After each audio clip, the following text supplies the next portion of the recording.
Hello, everyone. How are you guys doing? Hope you're having an amazing day. I'm having an amazing day, and I pray you are blessed and you are experiencing all that life has to offer in such a beautiful way. Today, I have an amazing guest, and I am very, very excited to share this guest with you and to share her journey and her story. It is simply amazing, and she is an amazing person.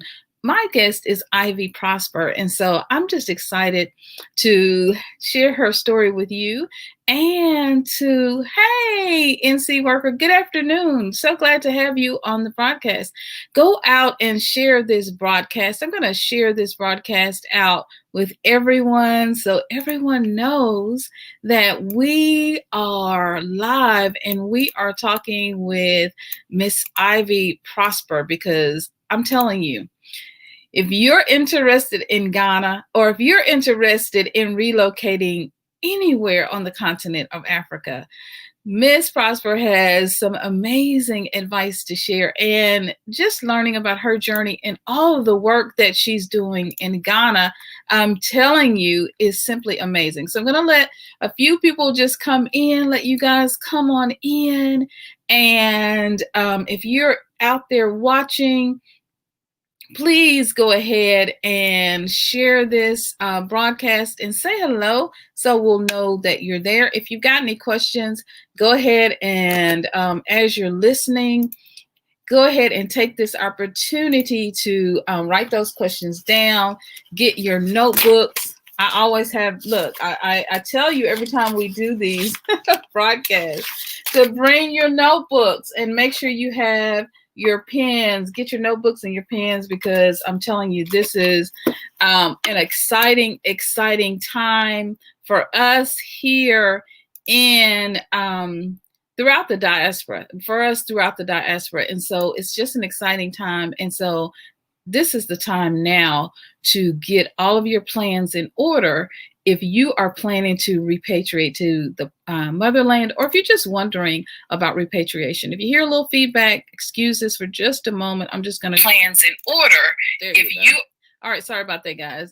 I'm just going to grab this link.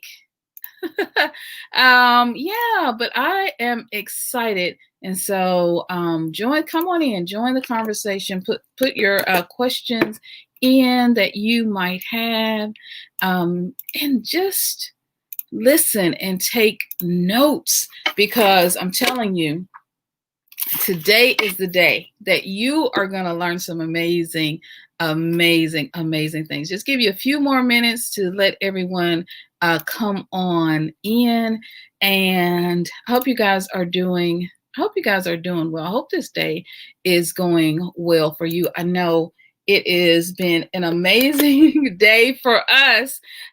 We are making plans. And so as much as I'm telling you guys everything that's going on, please watch my journey, because some exciting things are happening very soon in regards to our journey and repatriation to the motherland. So, hey, look, stay tuned. That's all I can say. Look, watch every moment of the journey. Stay tuned, because some exciting things are happening. All right, we're going to bring Ivy on. Hey, Stevenson Quado, thank you so much. Aquaba, thank you so much for joining us. We're going to bring Ivy on and let her introduce herself, and we're going to get started with this amazing conversation. Hello. Hi, how are you? I'm very good today. How are you doing? I'm good. Good. I love the hat in the red. Of course, I always watch to see on your videos. My first thing is to see what the headdress is going to be, or how your hair is. Yeah. Then they're all phenomenal and so beautiful. And so I'm just loving this hat that you're wearing today. Thank you. Aquaba, and welcome. Please introduce yourself and tell the audience a little bit about yourself. My name is Ivy Prosper, as she said. I I work in media, and I currently am the social media manager for Beyond the Return, as well as the Year of Return, which is operating under Ghana Tourism Authority. I have experience working in television, internet. I have a YouTube channel as well. I wrote a book about Ghana called Your Essential Guide on Moving to Ghana, where I share some information about making the move to Ghana, things to consider before you decide to make that trip. I also do public speaking. I'm very passionate about empowerment of young women and girls. And so I've spoken to thousands of girls and women about issues of self-esteem and positive body image. So in a nutshell, that's me in a nutshell. And that is absolutely amazing. And that, this story of the beautiful things that are happening in Ghana, the beautiful things that you're a part of in helping and assisting and telling the story of this beautiful year of return in Ghana, and also beyond the return, how we can continue this momentum going, has just gotten everyone so excited all over the world. Yeah, Everyone that I talked to is just blown away with the work that you've done with social media and getting this message and telling this story. right. And as a yeah, I mean, it's just amazing. And as a communications, my master's is in communications. I have 3 classes left until I finish my master's. And so social media is a part of that, PR and branding. And so from one communication specialist to another, let me say, Queen, hats off to you. I Thank you. celebrate, I honor you for the work that you're doing, because on a professional level, this is how we tell our story. And our Most stories are so definitely. important. Most definitely. So tell us a little bit about the work that you've done with the Year of the Return, and what you're doing with Beyond the Return as well. Okay, so first of all, I'll preface it by explaining what Year of Return was, because a lot of people got it confused. Some people thought that the Year of Return was only in the month of December, when there were a lot of events happening and people were traveling to Ghana in higher numbers than the rest of the year. Year of Return was the entire year of 2019, from January 2019, and ended actually in January 2020. It was marking the 400-year anniversary of the first documented ship of enslaved Africans to arrive in Virginia. And in recognizing that, that actually was a response to the United States. A lot of people don't know this. The United States have a bill, which is the HR 1242 bill. If you don't know it, you can look it up. And that was also recognizing the 400-year anniversary. And they apparently were supposed to do some programs to support the African American community. I don't know if the US government actually followed through on it, but Ghana recognized that the large majority of the slave forts where people in West Africa were taken through, most of them went through Ghana. There were slave forts in Nigeria, as well as in Senegal and other countries in West Africa, but Ghana had the most. I believe Ghana had about 70% of them. So in recognizing that, the government said we have to do something where we commemorate this anniversary, and then we also have something that people in the diaspora will be interested in coming to Ghana. So it became an events-based year, because it was a way to entice people to want to make the trip. Because we know that a lot of people never think of Africa as a place to go on a holiday, to go on a trip. People think of, let me go to Mexico, let me go to Cuba, let me go to, Greece, to the Greek islands, but they don't think, let me go to Africa. So if we have events that are exciting and cultural and, focused on Blackness and history and heritage, then perhaps it could be something that people would be interested in coming for. So with the events, people did come. The busiest months were July, August, and December. And so July, August, there was a lot of cultural, historical festivities NAACP came with 250 people. The Congressional Black Caucus came with Nancy Pelosi. And so those 2 months were really packed. And then August was also, December was also packed with a lot of events over the holiday season, especially things like Afrochella, Afro Nation. So my role with Year of Return was doing social media. So I was managing the Instagram and the Facebook page. Our Twitter account, for some reason, got hacked, so we didn't get a chance to really take advantage of the Twitter account. We just got it back, but when the year was pretty much over. So I did that, as well as I did a lot of writing of content that went on the website. Any communications that we had with people who were contacting us, because the inbox would get flooded with questions, people wanting information. And so when people were chatting in the inbox, you were chatting with me. When you're trying to get information, and I'm the one who's responding, and things came in at all hours of the night, from Japan to Australia to, New York, LA, and every single time zone. Sometimes I'm sleeping and my phone beeps and I have to open my eyes and I'm just like, oh, I got to respond quick, then go back to sleep. But it was a phenomenal year. So I worked doing social media, but I also contributed in so many other ways at the events and, different capacities within Ghana Tourism Authority, the digital marketing team, as well as the Secretariat Office for Year of Return. And I'm doing the same thing with Beyond the Return now. For people who don't know, Beyond the Return is a follow-up to Year of Return. And this is a 10-year initiative. It's a decade of African Renaissance. So 10 years to engage with the diaspora community in so many different ways. It's not only events focused, but there's a lot of important things that we're trying to address that people had questions about during the Year of Return. Absolutely. And honey, I have questions. I have questions for you. But first, let me just say, again, because I've talked to my husband to death and about you, and he said, you just go ahead and please reach out to her and interview her, because when when I found out about the Year of Return, it was on social media. And I think most of us who were introduced to the Year of Return were introduced to it through social media, through Facebook, through internet, through Instagram and other means. And so this is why social media and social media experts like Ivy Prosper and digital media experts are so important. And this is Yeah. why for a large group of people who are 18 to 20, 25 in that age range, if you are looking for someone to model a career out from, or if you're looking for a space to get into, please research at Ivy Prosper. Please look at her work that she has done for the Year of the Return, and the work that she's going to be doing with the Beyond the Year of Return. This is a 10-year project. So if you're looking for how to get into a digital space, go over to her YouTube channel, visit her website, ivyprosper.com, because these are the people that we want to model.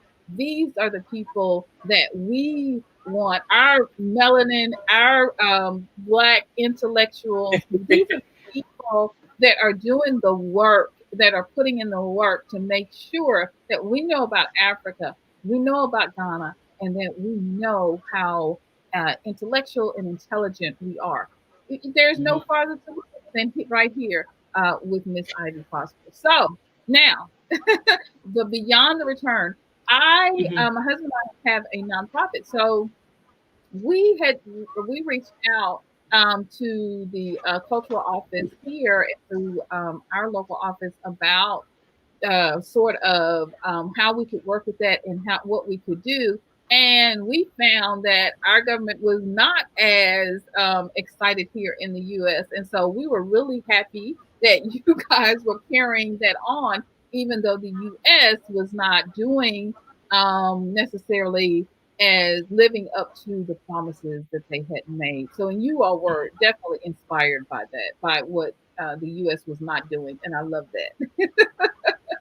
I love that. So you are a Canadian, but you've also lived in the U.S. So tell us about your transition to Ghana and how that worked. This is amazing. So for me, I was actually born in Ghana. And my parents took me to Canada before I was even 2 years old. So I was really young. So I pretty much was Canadian because I was there my whole life. And then, as you said, I lived in the US for a short period of time. I lived in Detroit. I have a soft spot for Detroit. I have to say, if anybody watching from Detroit, you got my heart still. So going to Ghana for me, because of the fact that I had family in Ghana already, the transition wasn't the same as it might be for someone who has no connection with family. Because I was able to go stay with family until I was able to just, get things going. But for people who don't have anybody, I think it's important to do a lot of research before you make the move. One thing a lot of people focus too much on, I want to touch on this because people always mention it. People always want to talk about getting citizenship before moving to Ghana, but you do not have to be a citizen to live in Ghana. I think it's a good idea to just go. If you want to go, just go, and don't allow thinking I want citizenship before going, because a lot of Americans in general, whether it's African American or just any American, has never looked into becoming a citizen of another country. So they have no idea what the processes are, and what other people go through to become American citizens is a long process, and it can be quite tedious. So when you make the decision to move to Ghana, you have to change your mindset to an immigrant mindset, because you are immigrating to a new country. So for African Americans, Caribbeans, Canadians, when you decide to make the move, know that Ghana has a law, which is the right of abode. It's been in law since the year 2000, but it was just during the year of return that people started talking about it more. But in the year 2000, Ghana passed a law called the right of abode, which is under the Ministry of Interior. The Ministry of Interior is the one who grants citizenship. And that right of abode basically is any person of African descent, which is any Black person, can come to Ghana and live there indefinitely. They're not going to kick you out. Okay. So with the transition, something that people have to be aware of is to be patient and to be willing to learn. Because when you go to Ghana, one of the challenges that happens with coming from North America or the Caribbean, people come and they have a different mindset, and then they want to just kind of sometimes force their mindset on the people. And when that happens, the people locally might think you think you're better than they are, and that can cause friction. So it's best that if you do have ideas, because there's definitely ideas that people have coming from places like the US, the UK, that can be helpful, because there's people here who were never exposed to some of that information. So people have to learn how to approach people in a way that you don't offend them and don't come across like you think you're better, but you show them that you're just simply teaching something that can help the situation. So I think that's one of the big things that a lot of people locally don't like when people come, and it's like they feel like they're pushing this hierarchy of who they are on them. So if you come in like you're a brother, you're a sister, just come in to share information, then it's all love. It's all love. All love. And that is important to address the mindset. And we talk about that a lot on this channel, to get your mind right before you go to the continent. I hope you guys are taking notes. Look, I'm taking notes. I got the right of abode on here. I got be patient, willing to learn, your mindset. If you see me looking down, I am writing notes because my plan is to repatriate. I am serious. And this is why I do these interviews, because we are learning. We have, those of us who lived in the diaspora, most of us have either lived in America or the UK or Canada or wherever we're from. As Ivy said, our story is a bit different from hers, but there's still so much you can learn. And so when you go home to the motherland, you go as a brother or sister. There's something that you can learn, and there's something that we can learn, that they can learn as well. But look, let us focus. Let us please focus on what it is that we can learn. And let's do that. Yeah. And as we right of the vote in citizenship, isn't learning the culture and the language, aren't those two things important as well as a part of that process? To become a citizen of Ghana, they don't enforce that you have to learn a local language. Because of the fact that Ghana was once a British colony, what's happened is the leftover of colonization is English is still the official language in Ghana. So they don't force people to learn a local language to get citizenship. Although there's a lot of people that when they move to Ghana, they decide they want to learn a local language. Some people nowadays, because of digital platforms, there's online platforms that you can start learning some of the local languages before you even make the move to Ghana as well. But I saw a question in the question section that someone's asking if right of abode gives voting rights. That does not give voting rights. You have to be a citizen to get voting rights. So it covers you being able to live there, but not voting rights. Okay. Yeah, we're going to get to all of these amazing comments and questions. You guys are over there working it in these comments, and I love that. Please continue to share. Go ahead and like the broadcast. Go ahead and like the broadcast. Give us a thumbs up so that we can circulate this message and, get into this algorithm with YouTube. And be sure to share this broadcast. So the right of the abode is just another way, and having this immigrant mindset. I have been thinking about an immigrant mindset, and that's amazing because, like I said, we've lived here all of our lives, so we don't have the experience or the wealth of knowledge of what it's like to go to another country. And so the things that we may be concerned about, for example, voting rights or some of these other things, because in America, voting is so important because we're faced with white supremacy and other issues. That may not be necessarily the most important thing that you need to address when you go to another country. So just changing your mindset is important. And I know it's back and forth, but speaking from someone who's from the diaspora, our the reason we vote, and because that was denied us in so long, we come from it from a whole different perspective. Oh, I completely understand. Yeah, I completely understand. Because I mean, with me, even though, because I always say, even though I was born in Ghana, we left when I was so young that growing up in Canada, and a lot of people don't think there's racism in Canada, but racism exists in Canada too. I think Canada has gotten this like safe pass as if it's racism free, and I think it's because of the narrative of being told the story of the Underground Railroad. People escaped slavery in America and escaped and went to Canada, because there are communities of black people in Canada who are descendants of the escaped slaves who came to Canada. But the city I grew up in actually has a church still standing that Harriet Tubman stayed and brought people through the underground to stay there. So there's a lot of people who think there was not racism in Canada, but the thing is, slavery was abolished sooner in Canada, so it became like a safe haven because it was abolished earlier.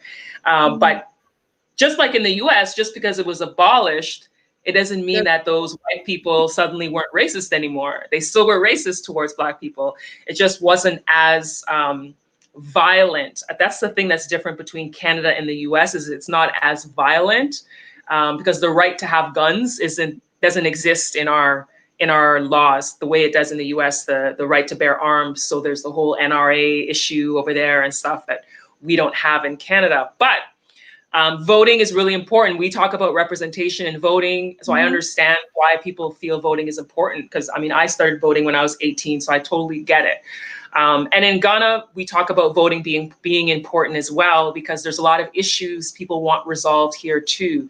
But I think when you're moving to a new country, when you're moving from the US or Caribbean, wherever it is, and you're coming to Ghana, you're still trying to learn the system. So you don't really have enough knowledge of the system to start voting as soon as you move there. You really have to get the ins and outs and figure out what things are needed. And I also think when you're there and you're doing things, you are affecting change from the things you're doing without even necessarily voting, being able to vote yet. So yeah, I totally understand the whole voting thing because it's election year in Ghana too, and people are pretty passionate about politics here. I watched one of your broadcasts and I heard you say that people, Ghanaians, take their politics very, very seriously, and so They that do. does make a lot of sense. As we as African Americans uh, could possibly 70% have some ancestry throughout the diaspora, and so that is probably why we take voting very seriously.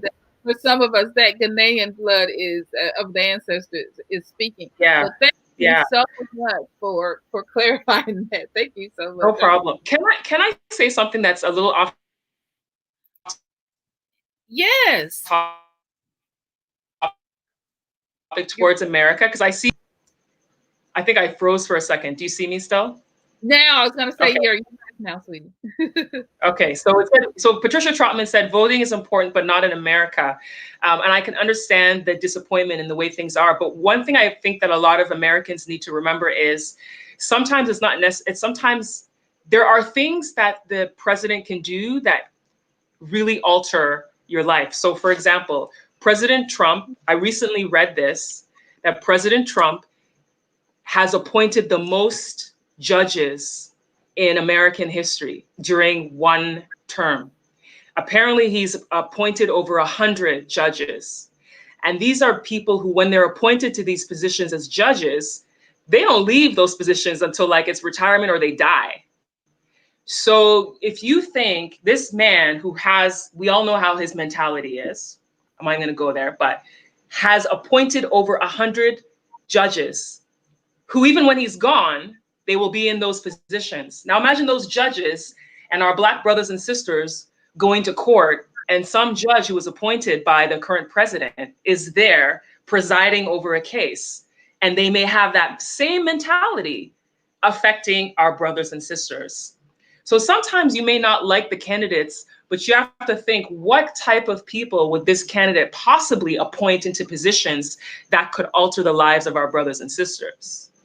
I know it's a hard choice to make because sometimes you're picking from two candidates that you're not really thrilled about.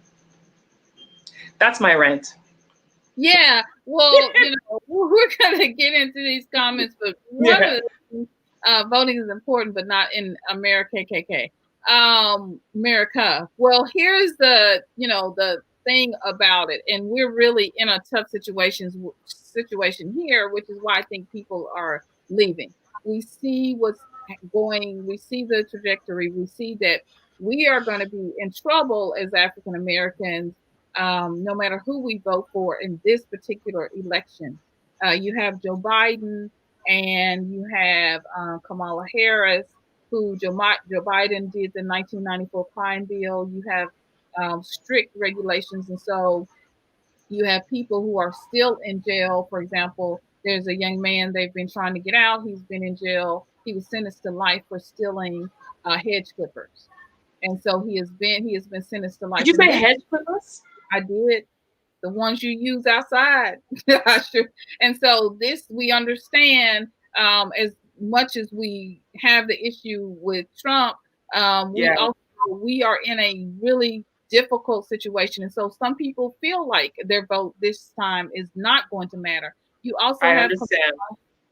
Kamala Harris on the other end of that spectrum, who was a proponent of the 1994 crime bill, who worked very closely with Joe Biden's son, the one who passed away, the son who passed away at Bo of cancer. So, and there are several cases. One, there's the Jamal Truelove case where he was innocent, and they're paid for this witness to testify. I think it's over $60,000 for, there's that. And then, of course, the sad story of the mom whose child was because Kamala Harris was a judge or attorney general, and she was very pro truancy laws. And so there's the mom whose child was had sickle cell anemia, was in the hospital, and the school wouldn't work for her, and Kamala had her arrested. So there are those there. Ooh, so it's really deep. It's very deep. And I'm, then there's Trump, which, we were all trying to I leave understand. with I that as understand. well. So Yeah. it is, Yeah. we are very, It's a tough choice. It's a really difficult choice. So who they put in office and who picks the judges and the Supreme Court justices is extremely important. And so we have to be very mindful in this moment and understand what's fueling our decisions to relocate and move to the continent, and knowing that there are beautiful choices like Ghana, that we have beautiful, amazing choices like Ghana that we can come to. And we're just really glad that you're telling the Ghanaian story and that you're telling the year of the return and the beyond the return. How did the concept for the beyond the return come about? How did it come about? Yeah. In 10 years, this is amazing. It was a response to the year of return, because people kept on saying they wanted more, they didn't want it to end. And then also there were a lot of questions that people had. So questions about investing, questions about living in Ghana, questions about citizenship, talking about giving back to the community. So there were so many different things that people wanted. And so it was decided that we should do something, especially because with the United Nations has the Decade of African, what is it called? Decade of African Descent, I think it was called. And so that's just another thing of the initiative of supporting, Africa and building up Africa. So Ghana decided to do the 10 years, mainly in response to year of return and in response to all of the things that people have been asking for. The top things people ask us about is land and citizenship. Those are the two main things people are really, really concerned about a lot.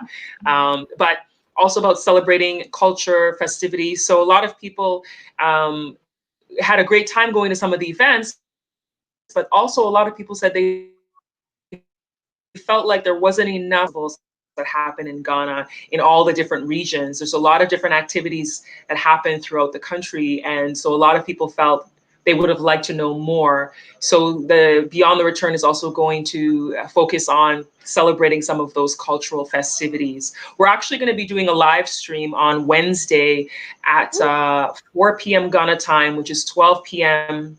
New York time. And it's going to be streaming on the Beyond the Return Facebook and Instagram pages. And it's going to be an unveiling of what Beyond the Return and the launches are all about. I mean, the pillars, because there's 7 pillars for Beyond the Return that are going to be discussed and go into detail. The committee members will be talking about it. So yeah. Somebody in the comments is saying that Ghana becoming MAT, I just want to respond to that if you don't mind, is saying Ghana may not kick the diaspora out, but you must pay to extend your visa every 60 days. Even if you have a 5-year visa, the practice is not welcoming. That was the comment there. The diaspora is considered foreigners. Technically, yes. You hold citizenship in another country, so you're technically on paper considered a foreigner. They won't kick you out. Yes, they do have that practice of getting people to renew their visas. I encourage people that when you're in the country already, you should go to the Ministry of Interior. You should go then and apply for your residency status. Once you get residency status, then you can apply for your citizenship status. Rather than just staying and continuing to renew your visa, why not just go straight to the Ministry of Interior while you're in the country to get more information about applying for your official residency, which is the first step before citizenship. So I just want to put that out there. Because a lot of people will just keep renewing and keep renewing and keep renewing and don't explore that. Next thing they know, years have gone by, and then they're saying, why didn't I get citizenship? And it's like, well, they didn't take the first step of applying for the residency, and then from there you look into citizenship afterwards. All right. Well, let's hop on into these comments. Good afternoon, NC Worker, North Carolina. I'm assuming that's what NC stands for. Stevenson Quando says, Aquaba family, Aquaba. Karame Frederick says, and I apologize if I'm mispronouncing your name. Say SYNOLVE 3 times, but I apologize. Hello, dear. Hello. How are you, sweetie? He says, wow, fantastic, Ivy. I love you so much. That's sweet. Jackie Jackie says, Aquaba, hey family, how are you doing? Moderator, I love you so much. Thank you for being here today. Patricia says, hello, Queens. I'm on my way to making our visit to Gambia and Zambia in the next 4 to 6 months. That's amazing. Congratulations to you, Patricia. Jackie says, Ghana. Right, honey. Yes, we love Ghana over here on this channel. Patricia says, thanks, Jackie. Yes. Jackie says, Patricia, I am jealous. That was the Gambian flag for the 10-year Renaissance of the Year return. I want to get to Gambia in 2021. And you shall, Queen. Thank you so much. You shall. Detroit in the house. I know. I have family in Detroit, and I'm sure they're watching. They always watch this broadcast. So thank you so much, family in Detroit, for watching. Shout out to you guys. To the Love family, I love you guys so much. I actually used to live with my husband on the east side of Detroit. So okay. At the same time. I was closer to Southfield Detroit borderline. I was close to Northland Mall, but I've heard Northland Mall has been torn down. Yes, I used to work at Northland Mall when I was was I in college or was I in high school? One of the two, because I used to go to Detroit every single summer from Mississippi. So I love Northland Mall, and I have cousins out in Southfield. It's a pretty nice area. I haven't been back in about 20 years, so I don't know how much it's changed. Right. Jackie says, thanks for that, Sister Ivy. Right of abode. Does that give voting rights? Which you answered that question. So yes. Let's see. Patricia says, ready to live out my life in the motherland, going home. Have been to Ghana, Zambia, and South Africa. My husband is a St. Thomian. Lived in what is VI, sweetie? Virgin Islands. Virgin Islands. Virgin Islands. I should know this. Africa has always been my heart. I should know this. I just did a senior program, a master's project on the Virgin Islands. I love it there. Oh, wow. Yeah, I did for marketing PR projects. So it was a lot of fun there in the Gambia. Detroit in the house. Let's see. Ready to live out there. I did that one. Jackie says, aw. Yeah, Jackie, you are my right hand, and I love you. Patricia says, you are right, Ivy. Get rid of that mindset. I always stay with locals whenever I visit any of these places. They love me, and I love them. So that is great advice, Ivy, about getting out of that mindset and into an immigrant mindset. Jackie says, thank you for that. Okay, that's what I thought about the right of the vote. I think you were answering her question about voting rights. Awesome. DeAndre says, we Ghanaians are very proud of you, Ivy. Woohoo! Thank you. Becoming my aunt says, hi, my aunt. How are you doing, sweetie? Ghana may not kick out the diaspora, but you must pay to extend your visa 60 days or so if you have a 5-year visa. This practice is not very welcome. The diaspora are considered foreigners, and you address that because I was looking at Tanzania also, and that I've always wondered about that. So I'm very glad you addressed this idea of go ahead and applying for residency. That saves us a lot of money. So thank you. Jackie AQ, my cousin moved from Canada to UK. She prefers it there. I was shocked as they have a better lifestyle, or so I thought. So, but you mentioned Canada has racism as well. It does, but it is safer, and it is, in my opinion, there are aspects of it that make it a better lifestyle. For example, with healthcare, it doesn't matter if you're rich or poor, you are going to get the same healthcare because it's covered in our taxes. One of the drawbacks in Canada is that the income tax is quite high, but people get upset when taxes come out of their check, but they also know that when I go to the hospital, I'm not worrying about, do I have insurance for this, do I have insurance for that. They'll operate on you, they'll treat you. There's no what do you have for insurance, or there's not this hierarchy of good versus bad hospitals based on what your income level is or what your neighborhood is. So quality of life with respect to healthcare is a little bit better. In the US, basically, the more money you have, the more access you have to better healthcare. That's what I see from my experience, even personally living in the two different places. Now, how does healthcare in Ghana compare to healthcare in Canada? How does that compare? So in Ghana, it's much like the US. You pay out of pocket for your healthcare, or you find insurance. Or there's people, citizens of Ghana have this thing, they call it a scheme, which is the National Health Insurance Scheme. And they have these cards that are supposed to help subsidize the cost when they go to the hospital.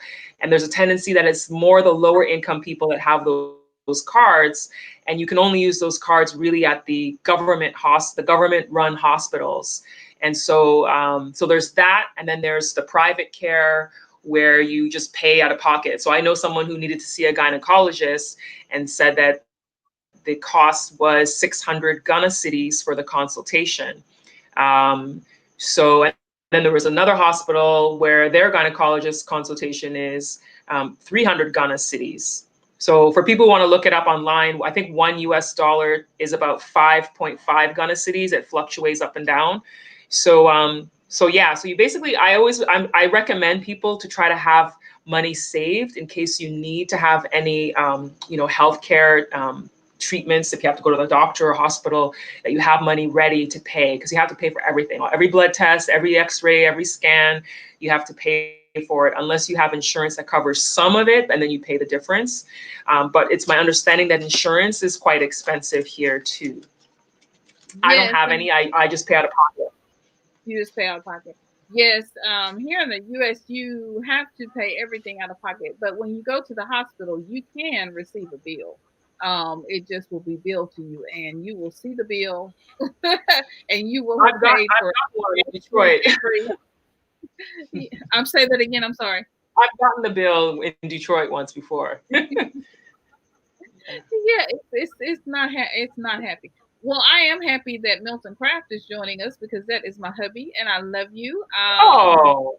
My Repat friend, buddy. We're doing this journey together. So thank you so much for supporting me as always. Let's see, we got that one with Jackie. Hey, Brother Milton. Hey, okay. Perhaps our status could be changed to diaspora, not foreigner. That is not necessarily a welcoming term. Where are you going? Where are you going to join? How do you think? I know Blacksit is doing a lot of work on automatic citizenship. Do you think some of those rules will change? I know a lot is happening in Ghana. There are a lot of changes as far as citizenship and residency rules and the right of abode, and even the ability to own land are constantly and consistently changing. And so what do you think? Do you think some of these rules should change, or you think some more of these rules will change? Whichever one you'd like to answer. When it comes to land, the land laws in Ghana have not changed for a long time. Land in Ghana, land is freehold or leasehold. So leasehold, basically you're leasing the land. So if someone decides they want to come and get land in Ghana and you are not a Ghanaian citizen, it ends up being you can lease the land for, I believe it's 49 years, then you have to renew it. So if you own land and you have it on the lease 49 years, you have to renew it. But people who are Ghanaian citizens can get land that's up to, I believe, 99 years. And then there's people who come from families that they've inherited land that is only within that family. And that is completely freehold. It's no lease. It's you're inheriting that land. And that is something that nobody can get it unless you are inheriting it from family, being in that family line. The laws of land can get complicated, and I always advise people contact the Lands Commission when it comes to land. Ghana does allow people to get land when they're not citizens. It's just going to be a 49-year lease of land, and you have to renew it every 49 years. Whereas a lot of African countries that do not let non-citizens do that. Ghana does allow non-citizens to do that. As far as citizenship goes, there's a lot of stuff that is happening behind the scenes that people are not aware of. So sometimes when I see comments on my own videos, see comments on other people's videos, I want to say stuff, but I can't because there's a lot of stuff that's happening behind the scenes that we're not allowed to talk about until it's actually passed and gone into law. I can promise you that they are working on something that is specific to the diaspora, which is part of the whole Beyond the Return, because it was one of the top questions people asked about was citizenship. So there is a committee that is currently working on something with respect to citizenship that would be specific to the diaspora community, but it's still in process. And that's all I can say is that it's in process. So if people are patient, the results will eventually come. Eventually come. And that is good news. And so I have on good authority from Miss Ivy, but also from some people that I know in the government who've been working on this, and that things are changing. Oh, so you know people on the inside. Yes, already. So that's why I'm saying just hang in there, guys. It's coming, and we're already seeing some African Americans who are going over there and have been able to get 99 years. So especially Cape Coast and some other areas. So things are happening. You just it is what it is today, but things are coming, and Ghana is, and it's gonna be. It's already one of the most exciting places to move to. So it is not. It is not the legal system in the U.S. for sure. They are welcoming us, and as someone said, we love Ghana, and of course Ghana loves us, and that's good. Yeah, so of course when we all leave and repatriate, good things are amazing things are happening. The building has been burning out. Okay, yeah, it's time to get out. We know we're leaving, y'all. Roxanne, I love it when you guys show up on my channel. And so today is not the day to debate Kamala Harris. It's Kamala. And so it's not the day to debate her and her work with the crime bill. So, I do this for a living, do this sort of work with political analysis for a living. I do this work. So, but kudos to you and thank you for your opinion. I appreciate your opinion so very, very much. And I ask everyone, please do your own research as I have done and as Ivy has done, because this is what makes the conversation better. And when we all join together, whether we have the same ideas or not, it just makes it better. And so I'm glad you're here today. All right. Becoming Mod says, headed to Ghana in hope to develop a village for our elders from the diaspora. Woohoo! Thank you so much. That sounds amazing. That is great. A. John says, Milton Craft, check out the video about the okay. Hey, John, how are you doing? I have seen around the medical care standard, but the video that I really want you guys to check out is Ivy has a video about the healthcare. She's discussed this at length in one of her videos, and so please go over and check out her channel because you want to get your information from a Ghanaian from someone as Ivy does. She works with the government who has expert advice, and so you want to get information that is real. And so please, please check out Ivy's channel because we want to talk to people who are experts in what they do. Can't wait for Ivy to speak on this because she has been so private about it. Now I'm not sure what you've been private about, but I trust you there at She's all. talking about the diaspora thing. Oh, that okay. Oh, these last couple of weeks, we had like 10 meetings at our office about various things regarding things for beyond the return. So there's a lot behind the scenes. That's all I can say. I'll do my job. You heard it. You heard it here first that there are beautiful things that are happening in Ghana. And this is why the Beyond the Return is so important because look, get your bags together because exciting things are happening and you're going to want to be in on that. You're going to want to know. Now, one of the exciting things that I saw you do, and I was so glad that you shared, was when you went to this beautiful store and everything in that store was African made. Everything in the Yeah. store. And then at the end, you stuck around and talked to the beautiful sister from America who repatriated in the 80s and has the beautiful shop and the manufacturing. Tell us a little bit about, for the ladies who are here, we have to talk about shopping in Ghana. We have to talk about Africa made. So tell us a little bit about that. About shopping in Ghana?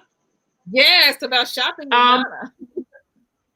It's I mean, you have a mixture of different types of shopping. So you have the stores, formal stores like the one I went into that's called The Lot, and then you have market shops that people go to, people who are outside who are selling things. So you have a mixture of what they call informal and formal environments for shopping. So it depends on what you like, or you can go to like craft centers, get like some cool jewelry, like the art center in the city in the city center of Accra. Beads and necklaces and fabrics and that kind of thing. So a lot of people get clothes made when in Ghana. So if you find a tailor or a seamstress, a designer who's really good, and then you stick with them, and then they make clothes for you, and you get things perfectly fit for yourself. There's also there's the malls. There's a lot of plazas around that people can go shopping in. So you have a variety of options when it comes to shopping. But also know that some of the things that are imported are expensive. If you get something that's been imported from America, some of the stuff is expensive. Or if you get, there's also secondhand clothes. A lot of people don't realize a lot of secondhand clothes from North America get dumped in African countries. So there's an excess of clothing and shoes that end up flooding the country. And then you have a lot that should have been thrown in the garbage, but they end up here anyway. But shopping can be fun when you have a place that you like, you love what they do, you love the designer, and places like Osu, Laboni, across Central, East Legon. Those areas all have great places to go shopping in Accra. I'm not familiar with a lot of the stores outside of Accra, so if someone decides to move to other areas, you kind of have to get to know with the locals to figure out what the best places are for you to shop. Now, for people who are going to, hubby says, I need to go watch shopping. You don't need another watch. So there's also great shopping for men. This is his nice way of saying yes. Also talk about the shopping for men. So tell us a little bit about shopping for the men. And men being able to have clothes and shirts and pants made that will fit them. It's the same thing. It's the same thing. Men go and get things made as well. There's some designer stores that specialize in menswear. There's some boutiques that will have they'll have like men's clothing on one side, and the other side is like grooming and barbershop, all in like one shop.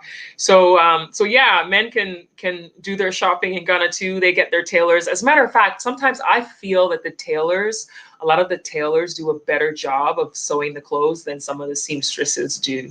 So I have actually gotten clothes made by a tailor for myself. The only challenge is sometimes the tailors, because they're used to men's bodies, don't have the full understanding of doing the curve in a woman's body when they make something. But trial and error, you end up finding out somebody who's good, or through networking. But yeah, there's some shopping for men as well too. Yeah. Well, DeAndre says, Ivy, I can recommend another shop in Labadi. Please don't forget my hood.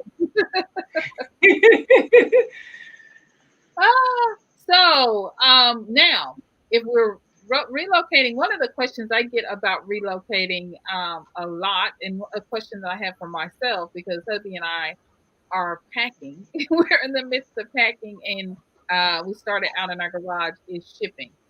There's this debate, ship everything, sell everything. Because when you come to Ghana, and I know this is different from country to country, depending on where you go, if they're more developed, less developed than Ghana. Tell us, when you came, when you repatriated, did you ship or did you sell everything and go? What did you do? I shipped some stuff, and I got rid of some stuff. So I did ship some of my things. I think it all depends on the individual, because in Ghana you can actually get almost everything. Not everything, but almost everything you can get here. Just know that some of the stuff will cost you more than it would cost you at home. So for instance, an example is electronics. If you want certain types of electronics, might be more expensive here than they are in the US or the UK. But at the same time, you also have to consider the voltage. I know of people I know someone who shipped stoves, shipped the refrigerator, and like brought it. And then because of the voltage difference, even with the electricity converter, it ended up damaging. And then the person had to buy a new fridge here anyway, because what was sent shorted out because of the electrical difference. So some things I would say just buy here. Some things you can send. Cell phones are more expensive here. If you're looking at iPhones, they're way more expensive here. Samsung, the S series are more expensive here. So like in America, they don't have the Samsung M series. I don't think they do. So in Africa, they have Samsung. There's the S series, there's the A series, the M, and the J. So the S series is the upper line, which is really expensive here. Same with iPhones, they're really expensive here. So certain things, or if you're in the film industry, if you're somebody who works in film, I would suggest getting all the equipment you need, because it's difficult getting the latest quality equipment. If you're a filmmaker, content creator, you need microphones, you need wireless mics, you need, all the gadgets you need, lighting equipment. You should ship that stuff because it's hard to get here and it's expensive to buy. Like if you want to order something on Amazon from Ghana, the shipping costs are ridiculous. I went to order something that was a filter for a light, and the filter was $8.99, but the shipping was $53. And I was like, no. And that is why a lot of people who are in Ghana, when somebody's coming, a family friend or family member, someone's coming, oh, you're coming? Can I order something on Amazon and have it sent to your house and then you bring it? So a lot of people do that because there's certain things that are hard to get depending on your industry. If you're a woman or a man who has big feet, buy your shoes, stock up and bring them, because it is very difficult. If you're a lady and you're a US size 10, 11, 12, or even 13, buy your shoes in America, stock up and bring them with you, because you'll have a hard time finding the big sizes. Same with men. I had a cousin who's a size 14 shoe, and I would have to bring stuff. I brought a couple things before because that size was hard to find in Ghana. You find more of the smaller sizes. So those are a couple of things I say bring. Right. What else? Yeah, so $53 for shipping. Yeah, that is crazy. So that's why a lot of people here were like, oh, I miss Amazon. Oh, I miss Amazon. I miss my free 2-day shipping, because we can't get that here. There is another alternative, which is called Jumia. They were trying to become the Amazon of Africa, Jumia. but they don't Jumia. have as much stock as Amazon does. Yeah, Jumia, Jumia. They don't have as much stock as Amazon does. So hopefully they'll grow eventually and be a fierce competitor. But there are some UK companies that order and send stuff. So, but yeah, ship things that you think you won't find or that it'll be too expensive, or things that you love. Like you might have a couch that you absolutely love and you might not find a replacement here and you want to ship it, you know? So yeah, ship some, sell the rest. Some people just get rid of everything and start fresh. But I would say ship some of your stuff. Everybody says when you need things like gadgets, you need to be connected so you can get the same price as Americans. Wow, 10 and a half shoe and a crawl. Let's see, 10 and a half. So 10 and a half, 11 shoe. Wow. Okay. Well, Ivy, now one of the things is like we are at an hour and I know you are Yeah, busy. Tell us. I can give you a few minutes. It's fine. Okay. I can give you a few more minutes. Okay. Yeah. Thank you. Thank you so much. Well, tell us your vision, your about your business, because a lot of people are repatriating. We understand. We've been told, come over there, not looking for a job, come over there to get to start a business. And so I believe as we come over there to start a business, we need to connect with locals who are there. So your business, ivyprosper.com, you share and can connect people with social media, how to do social media. You can do marketing for. Tell us about your vision, your business, and the services that you provide, so that as business owners are coming over, they can connect with you. Well, right now I'm going through an evolution. Okay. So, you know, throughout the last few years, I've been mostly I've been doing film production. So here I've done documentary film production, producing behind the scenes. So there's stuff I've done and people don't know about it. And with writing, I've done a little bit of ghost writing for people. And I have been focused on this work with Ghana Tourism Authority for Beyond the Return, Year of Return. So right now I haven't been doing extra freelance stuff on the side, but I am investigating a potential business idea that I don't really want to talk about just yet. But I think that when people come and so overall, my vision is simply to show people the positive narrative of Africa, to show people that there is potential on the continent, and to show people that Africa is the future, and to not be afraid of taking the chance on the continent. So whatever work I do, I would like for it to be able to touch people, to see it as not what they have been told by mainstream media, that Africa is gloom and doom and scary and that type of thing. So when people come to the continent of Africa, every country is different. So just like you said in the beginning, SYNOLVE, you said, do your research, do your research. You have to do your research because every country is different. Every country has different needs. And when you go, sometimes people come with ideas and they're like, oh, this would be great here, but you didn't understand the people there. So what you bring may not be something they even want. So then it wouldn't work. And then somebody might say, oh, it sucks doing business here because they just brought something that they didn't even want. So it's good to understand the people first to know what they want. So first identify, do you want to do business that you're selling to people on the continent, or do you want to do business where you're exporting? So if you're doing business where you're exporting, you already understand your market abroad, you come here. And that's actually the easiest way to do business when you are not yet a citizen of the country, is exporting. So if you come and let's say you decide that, oh, I want to do, buy cashews from the farmers here and have them exported to, the US, then you're an exporter rather than you're producing and manufacturing, because you're buying it from the farm and then you're exporting it. You understand the country you're shipping to, so you're able to know the target market.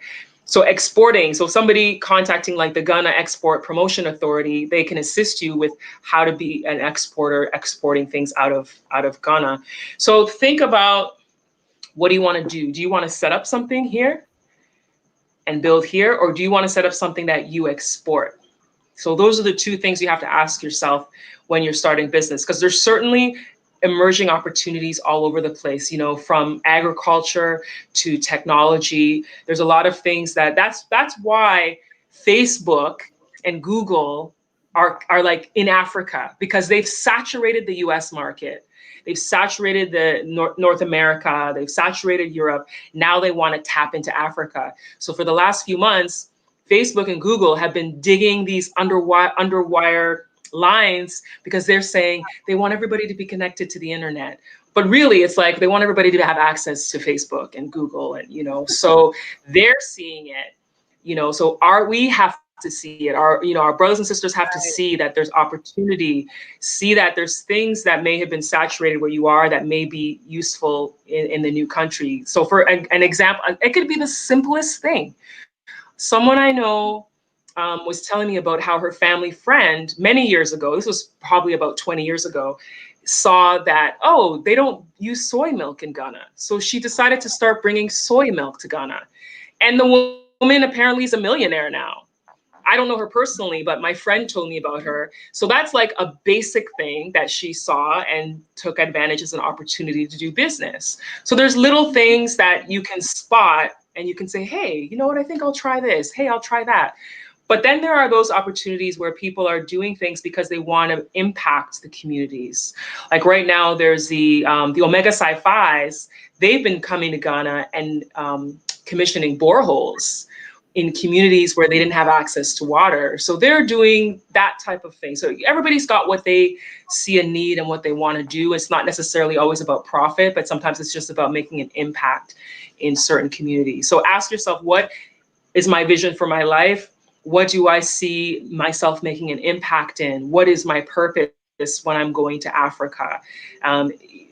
Ask yourself those questions when you're making the decision to make the move, whether it's a permanent move or a temporary move, because there's people who, it might be temporary. Some people I know of people who've come, then they decide, you know what, I think I'm going to go to Senegal instead, or you know what, I think I'll go to South Africa instead. So there's nothing wrong with deciding you want to go to a different country once you've experienced some time in one. Now, John says, Craft, if you need medical U.S. standard in Ghana, please check LUCCA Health, established by African American and recommended doctors. Yeah, Luca Health. Luca Health is an excellent facility. They're also the most expensive facility. So I gave the example of somebody saying that it was 600 cities for a gynecologist. That was Luca Health. The same gynecologist appointment at another facility, which is also the same type of quality as Luca Health, would be 300 cities. So every facility has their own different pricing. Luca Health is one of the newest, and yes, it is top quality. I am familiar with it before Wode Maya did his video. His video is trending right now. That's why everybody keeps talking about it. Yeah, Luca Health is excellent. Nyaho Clinic is also excellent. That's spelled Nyaho. Nyaho Clinic is also very excellent. They have, standards that are similar to going abroad as well. Another one is there's the Ghana Canada Medical Clinic in East Legon. They're also a good place to go for healthcare. There's also Lister Hospital, which is spelled Lister. Lister Hospital is also a top quality hospital that people go to in Ghana, that a lot of expats and returnees, repatriate people have go there as well. It's also one of the more expensive places too. So there's a number of different places like that are similar to that video that had Luca Health. There's a lot of others that are around doing similar things in Ghana as well. Now, debunk or share, is it really Ghana more expensive than some of the other African nations? I know the CD is strong, so this is what John is saying. So share your perspective on that. Things are expensive in Accra. So it's like if you move to the United States and you decide to go to New York, or you decide to go to LA, it's going to be more expensive than if you decided to go to Cleveland, or decided to go to, you know, some other smaller city in the country. Accra is the capital city. It is considered the metropolitan city, so it is the more expensive place to live. So if you choose to stay in Accra, yes, it's going to be expensive. There are places that charge rent in US dollars. There are places where the things are more expensive because it is imported. So some of those places are going to be more expensive, and you'll find yourself spending similar amounts of money as if you lived back home because some of the things are imported. Because that's one of the things I try to tell people, that you have to slowly wean yourself off of getting remaining with some of the brands that you're used to. So for example, I used to use Tide. And if I am going to continue using Tide to do my laundry, it is like 3 times the price of buying laundry detergent that is more local. You know, so adjusting the things you choose to buy can make it less expensive. But the thing is, a lot of people are so committed to their brands that they maintain the same lifestyle they had living, you know, in America or wherever. So things continue to cost the same. But the rent also in certain neighborhoods is charged in US dollars and is quite high for some people. So that makes living in Accra expensive too. So if you choose not to live in Accra, you can live comfortably easier than in Accra. So like some people, a lot of African Americans have gone and settled in the city of Cape Coast or in the city of Elmina. Those places rent is cheap. I know a guy who's renting a 5-bedroom house for $300 a month. That's Cape Coast. You would never get a 5-bedroom house for $300 a month in Accra. No way. So if you're willing to leave the metropolitan city center, then you could live less expensive lifestyle. But it's up to you also, because it's a give and take. Because when you go to the smaller places, access to some things won't be as easy as in Accra. Also, things like the internet won't be as stable in the smaller cities as it is in Accra. This internet is the best in the city of Accra and Kumasi. That's where MTN and Vodafone and Airtel Tigo, Surfline, the internet people have their best connectivity. So when you're outside of those areas, your connectivity is not going to be at the same level. As long as you're willing to sacrifice that, you know, that's fine.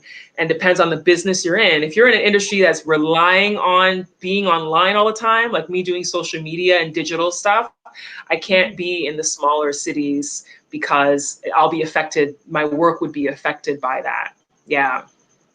And I love Cape Coast. It's actually my absolute favorite. The 3 universities that are there. I mean, it's just beautiful homes. But I didn't know about the $300 for Yeah, that's what 500. a friend of mine. Yeah, that's what he said, that he found one and it was great. Yeah. Awesome.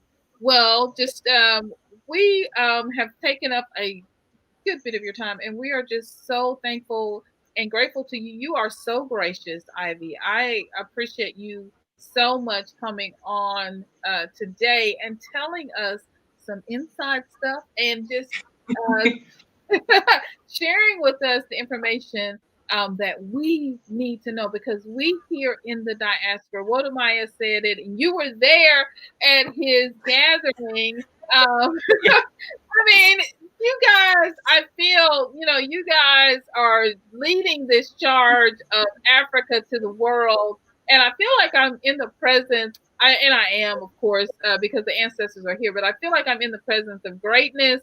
You and Wodamaya are just doing such an exceptional job in making sure that we, the diasporans, are not left behind, especially those of us here in Africa, in America. I have my mind is already in Africa because I feel like I'm already there. I keep That's saying, cool. right. So I have to correct myself.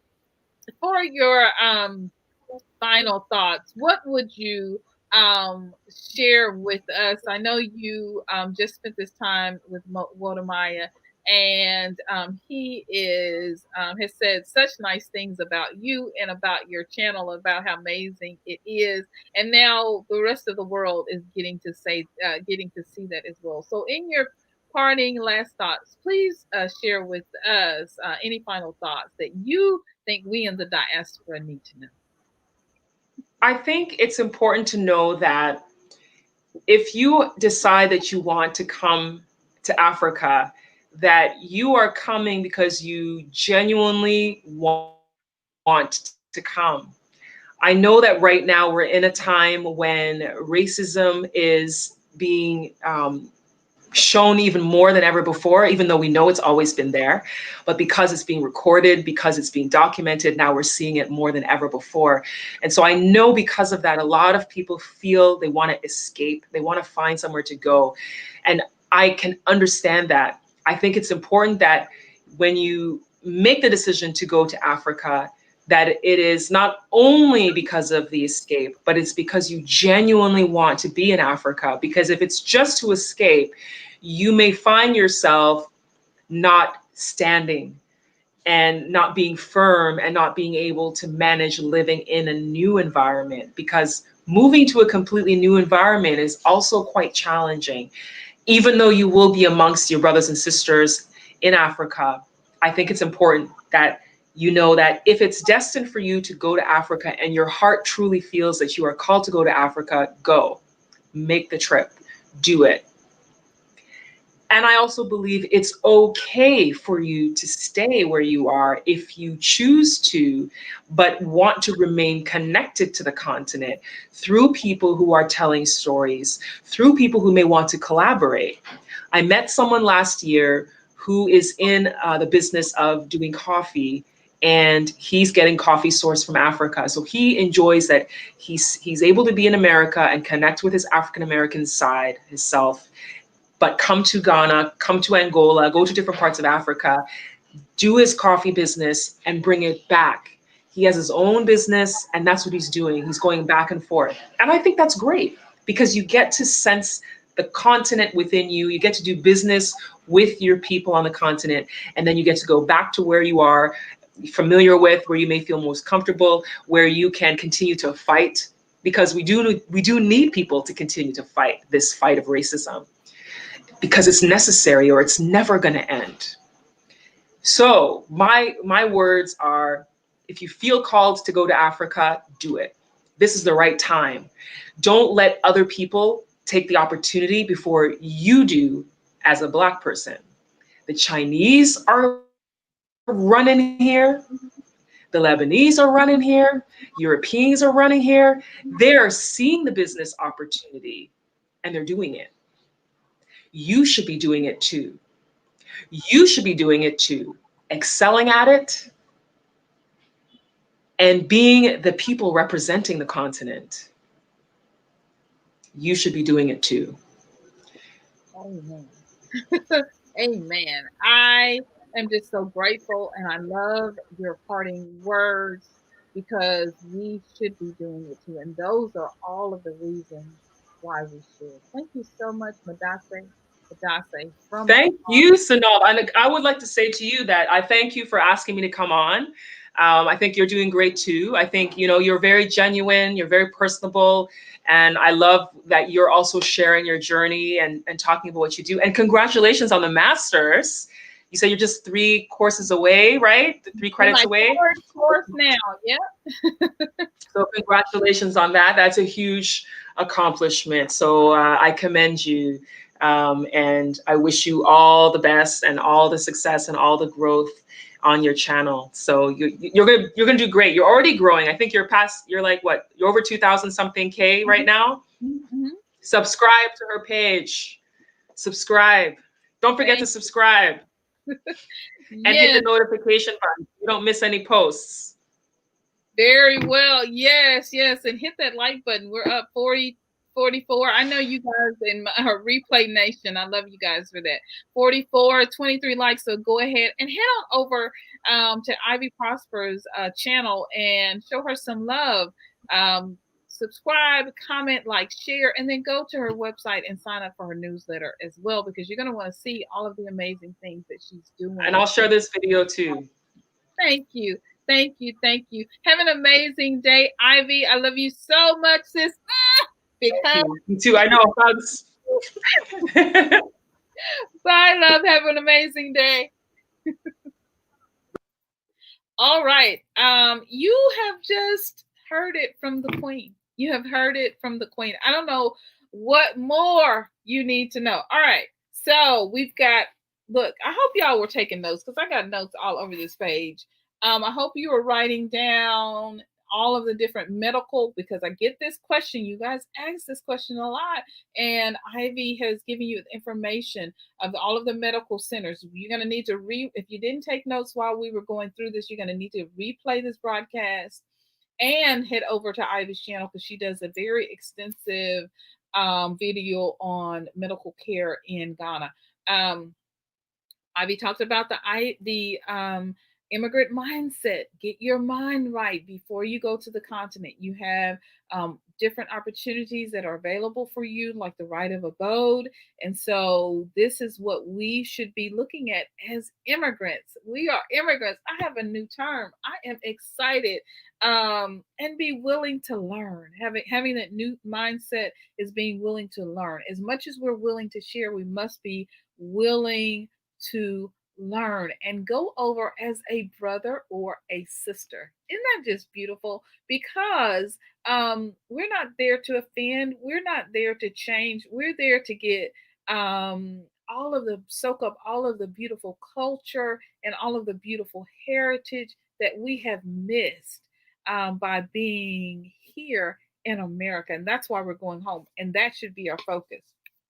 Now, when you're doing a business, you should be asking yourselves three questions. I got two of them, so I'm going to have to replay myself so that I can hear her other two. It's what is my vision for my life? And what is my impact? Sometimes your impact is money, but sometimes your impact is to make a difference. To make a difference. And so, whether that's doing boreholes or whatever that is, that's an opportunity. She talked about coffee, all of those things. And because we're going home to Africa. We're going, making Africa home again. Yes, Africa home again, baby. We're making Africa home again. We understand that this is a process. And so part of that process is understanding our status now.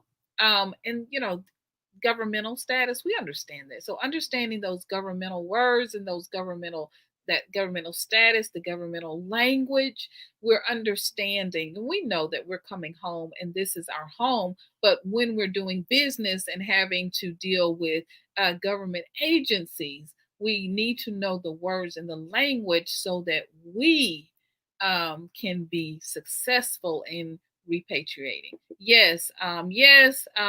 She shared that Jackie did. Jackie, sharing about her being Ghanaian. Oh, okay. I was gonna say because Ivy shared that she was Ghanaian. Look, guys, on your way out the door, be sure to like, get those thumbs up. Be sure to like, and so that the likes help us to spread the broadcast. It helps us to get the broadcast going, to keep it going, so that other people can hear. So be sure to do that. I want to just thank everyone. Wow, it's very interesting. Yes, this is an amazing broadcast. I want to just thank everyone for being here today. Maya says, Madasi Pa SYNOLVE and Ivy. Yes, thank you so much. We appreciate you. You're so welcome. You're so welcome. I learned the word for you're welcome yesterday, and I can write it, but I cannot say it. So I'm still practicing.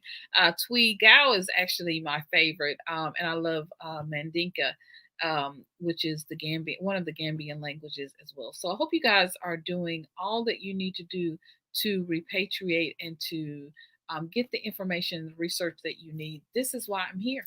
This is why I do what I do, so that I can share this information with you, because it helps and blesses you on your journey, and it helps and it blesses me on my journey as well.